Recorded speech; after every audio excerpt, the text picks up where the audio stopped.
नमस्कार दोस्तों, स्वागत है आपका इन्फिनिटी नॉलेज में। तो दोस्तों, हुआ कुछ ऐसा है कि एक देश के विदेश मंत्री भर भर कर एक देश के मंत्री को गालियां दे रहे हैं। तो दोस्तों, फिलीपींस के विदेश मंत्री ने चाइना को भर भर कर गाली देनी स्टार्ट कर दी है और उन्होंने एक के बाद एक ट्वीट कर कर चाइना को गालियां दी हैं। अब सोचने वाली बात यह है कि एक देश के विदेश मंत्री दूसरे देश को कैसे गालियां दे सकते हैं। तो दोस्तों, हुआ कुछ ऐसा है कि अब से करीब 2 से 3 महीने पहले चाइना ने स्पार्टले आइलैंड के पास अपनी कुछ शिप तैनात की थी और ये इतनी बड़ी संख्या में तैनात की थी कि इसे चीन का सबसे बड़ा नौसेना का डिप्लॉयमेंट माना जा रहा था। तो दोस्तों, वहां पर चाइना ने 220 प्लस शिप तैनात की थी, लेकिन 2 महीने हो गए हैं, चाइना वहां से हिलने के लिए बिल्कुल भी मंजूर नहीं है। लेकिन फिलीपींस की साइड से बहुत सारी सबमिट की जा चुकी है, लेकिन फिर भी चाइना वहां से अपनी शिप को हटाने के लिए राजी नहीं है। और अब से करीब 3 साल पहले यानी 2017-18 में चाइना ने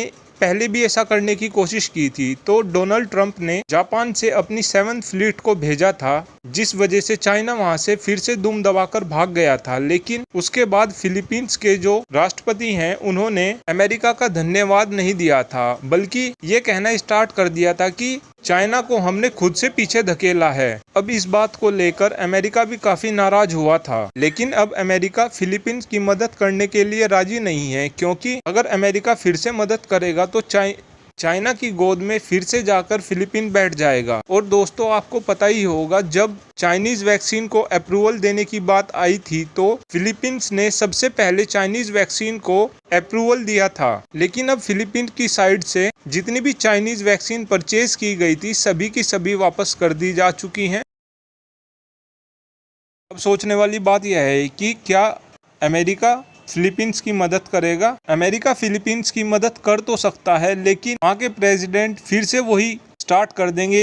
इस वजह से अमेरिका फिलीपींस की मदद नहीं कर रहा है। देखा जाए तो क्वाड और अमेरिका इस कब्जे को 5 से 7 दिन के अंदर अंदर ही हटवा सकते हैं। लेकिन अब देखना यह अहम होगा कि फिलीपींस की साइड से मदद की गुहार अमेरिका से की जाती है या नहीं की जाती। Thanks for watching this video. Have a good day.